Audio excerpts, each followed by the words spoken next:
TTD employees union Addanki depot assistant మేనేజర్పై ఉద్యోగులు తీవ్ర వ్యతిరేకతతో ఉన్నారు. అలాగే సర్వీసుల్ని ఇష్టం వచ్చినట్లు మధ్యలో క్యాన్సిల్ చేయొచ్చు, అలాగే సర్వీసుల్ని ఆపివేయిస్తున్నారు అని ఉద్యోగులకు ఫోర్స్డ్గా లీవులు వేయించున్నారు. అలాగే ఈ 2 నెలల కాలంలో దగ్గర ఏ గవర్నమెంట్ సెక్టార్లో లేనటువంటి అబ్సెంటిజం ను 47 మంది ఉద్యోగులకు ఈ 2 నెలల కాలంలో అబ్సెంట్లు వేసి ఉన్నారు. అలాగే సర్వీసులకు వెళ్లినటువంటి డ్రైవర్ కండక్టర్లను కలెక్షన్స్ తక్కువ వస్తే తను ఎలా పడితే అలా ఉద్యోగుల్ని తిడుతూ మాట్లాడుతున్నారని వాపోయారు. అలాగే కొన్ని సర్వీసుల్ని కిలోమీటర్లు పెంచి ఉద్యోగుల్ని పరోక్షంగా బలి తీసుకుంటున్నారు. ఈ మధ్య కాలంలో దగ్గర 5 ప్రాణాల వరకు బలి తీసుకున్నారు. అందువల్ల ఈ అసిస్టెంట్ మేనేజర్ బదిలీ చేసే వరకు ఈ ఉద్యమం ఆగదని తెలియజేసుకుంటూ ఆదివారం నుండి రిలే నిరాహార దీక్షల కార్యక్రమం నిర్వహించబడునని తెలియజేసుకుంటున్నామని పేర్కొన్నారు.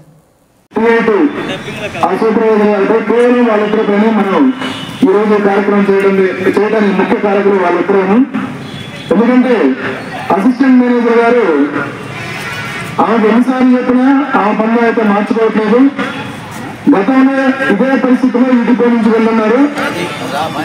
మార్కాపురంలో అదే పరిస్థితిలో గుడ్డలూరు డిపోకి వెళ్ళారు. గుడ్డలూరు డిపోలో కూడా రిజిస్ట్రేషన్ చేస్తే మళ్ళీ అడ్డంకి వచ్చి పడ్డారు. ఈ 3 సంవత్సరాల నుంచి మనమైతే ఏదో ఈ కోవిడ్ అయితే తర్వాత 1 మనం వినియోగం వల్ల కొన్ని కార్యక్రమాలు చేయడానికి కొంచెం ఆలోచించుకుంటూ డిపో మేనేజర్ గారు కూడా గత లాస్ట్ ఇయర్ నాగేశ్వరరావు గారు ఆర్డీఎం గారు కూడా అందుబాటులో లేక ఈడీఎం గారు కూడా వచ్చి దగ్గర సంవత్సరం అయింది. నేను కూడా సాక్షివేత ధోరణితో సమస్యలు పరిచయం పెట్టుకుంటూ ఒక్కొక్కటి పెంచుకుంటా పోయి చివరికి ఈ రోజు మంది ఒకటే డిమాండ్, అసిస్టెంట్ మేనేజర్ గారిని ఈ డిపో నుంచి పంపించేయాలి. మాకు ఈ అసిస్టెంట్ మేనేజర్ గారు అవసరం లేదు. మంది ఒకటే డిమాండ్. ఈ డిమాండ్ మీద మనం డిపెండ్ అవ్వాలి. అవసరమైతే ఎంత దూరమైనా కార్యక్రమాలు చేయడానికి మనం సిద్ధంగా ఉండాలి. ఒకటే డిమాండ్. మనకి ఇక వేరే సమస్యలు అయితే లేదు. ఆ అసిస్టెంట్ మేనేజర్ గారు మన ఉద్యోగులు పెడుతున్న టార్చర్ అయితేని లీవ్ విషయంలో కానీ, డ్యూటీల విషయంలో కానీ, సర్వీసుల విషయంలో కానీ, సర్వీసుల విషయం కూడా ఉంటాయి. సాయంత్రం 7 గంటలకు మనకు డ్యూటీ మెసేజ్ వస్తుంది. తెల్లారేపటికి ఆ డ్యూటీ ఉండదు. రాకపోతే ఆబ్సెంట్.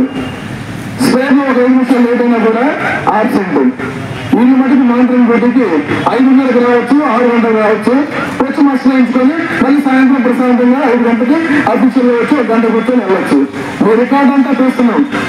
గతంలో మార్కాపురం డిపోలో చేసినటువంటి మీ ఎంక్వైరీ రిపోర్ట్ కూడా ఇవాళ తీసుకుంటాం. దయచేసి మీరు అనవసరంగా మమ్మల్ని రెచ్చగొట్టారు. అందువల్ల మీకు ఇదే చివరి హెచ్చరిక కూడా. ఈ డిపో నుంచి పంపించడానికి రీజన్ పడిందనేది మీకు ఈ ధనాముఖంగా చెప్తున్నాను. అలాగే ఉద్యోగులను హింసించే కార్యక్రమంలోనే ఉన్నారు. కిలోమీటర్లు పెంచే పనిలోనే ఉన్నారు. సర్వీసులో ఎవరు అడుగుతారు? కిలోమీటర్లు పెంచమని ఎవరు చెప్పలా. ఆ పైన డిప్యూటీఓ గారు చెప్పారు, మేము తెలుస్తున్నాం అంటారు. అని కక్షపూరితంగా చేసేటటువంటి పనులు కూడా డిప్యూటీఓ మీద నెట్టేసి ఏమనుకునే చేయాలా, ఆ చెయ్యాలి అనుకున్న వాటిని డిప్యూటీఓ గారి మీద, డిఎం గారి మీద నెట్టేసి ఆయన చెప్తే నేను చేశాను, నేనేం చేయలేదు నా సొంతంగా అనేసి ఇవాళ అంటున్నారు. కాబట్టి ఇటువంటి విషయాల పట్ల మేము ఇప్పుడు మేమేం కూడా టీం వర్క్ అందరం కలిసి పనిచేద్దాం అంటున్నాం. మీరు సూపర్వైజర్ మీరు చెప్పాల్సిన చేయొచ్చు. ప్రతి ఆబ్సెంట్లు వేయడం అనేది అసలు మామూలుగా మనుషులు తాగినట్టు ఉంటుంది అన్నమాట.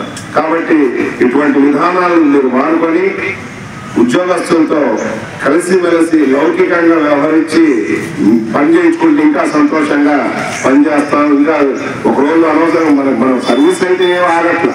అలాగే సెలవులు దొరకని పరిస్థితుల్లో ఎవరైనా ఉంటే వాళ్ళకి లీవ్లు స్పేర్లో ఉండి కూడా లీవ్లు ఇవ్వాలి. స్పేర్లో 5-6 ఉంటారు, లీవ్ ఇవ్వాలి. ఇంట్లో వీళ్ళకి అవసరాలు ఉంటాయి. పండగల పబ్బాలకు ఆడపిల్లలు నేర్పిస్తున్నారు సెలవులు ఇవ్వకుండా. అదే విషయము డిప్యూటీఓ గారి దగ్గర పోయింది. ఒక డ్రైవర్ ఆరోగ్యం బాగాలేక హైదరాబాద్ 1 మ్యాన్ సర్వీస్ వెళ్ళారంటే వెళ్ళాలయ్యా అన్నారు.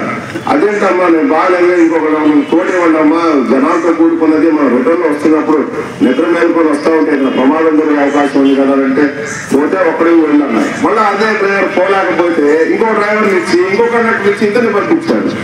అంటే అప్పుడు మీరు చేస్తుంది